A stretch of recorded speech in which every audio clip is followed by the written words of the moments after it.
నమస్కారం. Welcome to Radha's ప్రాచీన ప్రాంగణం. కార్తీక మాసం సందర్భంగా శివపురాణాన్ని స్టార్ట్ చేశామండి. అయితే నిన్నటి ఎపిసోడ్లో మన భారత భూమి వేదభూమి అని, ఇక్కడ నిరంతరము శివ పంచాక్షరి మంత్రము ప్రతిధ్వనిస్తూ ఉంటుందని ఋషులకి, మునులకి, కర్మయోగులకి అందరికీ కూడా తపస్సు చేసుకోవడానికి అనువుగా ఉండే ప్రదేశము మన భారతదేశంలో హిమాలయ పర్వత ప్రాంతంలో మొదటి స్థానంలో ఉంటే, నైమిసారణ్యం అనేది రెండవ స్థానం ఆక్రమించుకుంటుంది. అసలు ఈ నైమిసారణ్యానికి అంత ప్రాముఖ్యత ఎలా వచ్చిందో ఇప్పుడు తెలుసుకుందాం. పూర్వము సప్త ఋషులందరూ కలిసి కలిదోష నివారణార్థం ఒక 100 సంవత్సరాల పాటు సుదీర్ఘకాలము సత్రయాగం చేయాలని సంకల్పిస్తారు. అయితే ఇంత సుదీర్ఘకాలము యజ్ఞం చేయడానికి అనువైన ప్రదేశము ఎక్కడుందో వాళ్ళు తెలుసుకోలేక సరాసరి వైకుంఠానికి వెళ్ళి శ్రీదేవి సహిత శ్రీమన్నారాయణుని స్తుతిస్తారు.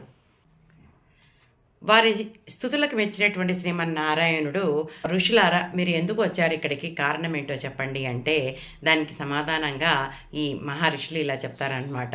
స్వామి, నీకు అన్నీ తెలుసు, మేము ఎందుకు వచ్చామో నీకు తెలుసు, కానీ మా కార్యాన్ని మేమే మా నోటితో నీకు చెప్పాలని నువ్వు వినాలనుకున్నావు, అందుకనే మమ్మల్ని ఈ ప్రశ్న అడిగావు అని చెప్పేసి అంటారు. అప్పుడు మహర్షులైన మీకు అర్థములు కార్యములు కూడా ఉన్నాయా అని చమత్కారంగా శ్రీమన్నారాయణుడు ఋషులతోటి అంటారనమాట. అప్పుడు ఋషులందరూ కూడా ఇలా అంటారు, ఓ శ్రీమన్నారాయణ, నీకు తెలియందేముంది, మేము ఎప్పుడూ కూడా విశ్వశాంతి కోసం ఎన్నో యాగాలు యజ్ఞాలు చేస్తూ ఉంటాము. రానున్నది కలియుగము. ఈ కలి ప్రభావం వల్ల భూలోకంలో ఉన్న మానవులందరూ కూడా అనేకమైన దోషాలకి, కష్టాలకి, నష్టాలకి గురవుతూ ఉంటారు.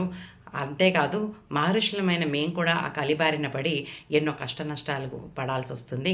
కాబట్టి ఆ కలిదోష నివారణార్థము మేము సుదీర్ఘకాలం పాటు 100 సంవత్సరాల పాటు మేము యాగం చేయాలని నిర్ణయించుకున్నాము. నిత్య నైమిత్తిక కర్మలన్నీ జరుపుకోవడానికి కావలసినవన్నీ పుష్కలంగా దొరికేలాగా ఉన్న ప్రదేశం ఎక్కడుందో మాకు అర్థం కావట్లేదు అని చెప్పేసి అంటారనమాట. అటు శ్రీదేవి వైపు అలాగే శ్రీవారి వైపు చూస్తూ, వాడి ఆశీర్వాద బలం వల్ల మేము ఈ యాగాన్ని చాలా బాగా చేయగలుగుతామని నమ్మకం కలిగింది కానీ అని చెప్పేసి చిన్న పాజ్ పెడతారనమాట. వైకుంఠవాసుడు చిద్విలాసం చేస్తూ, ఏమైంది, ఏంటి మీ సంశయం అని అడుగుతాడు. ఆ తర్వాత ఏం జరిగిందో వచ్చే సంచికలో చూద్దాం. అంతవరకు సెలవు.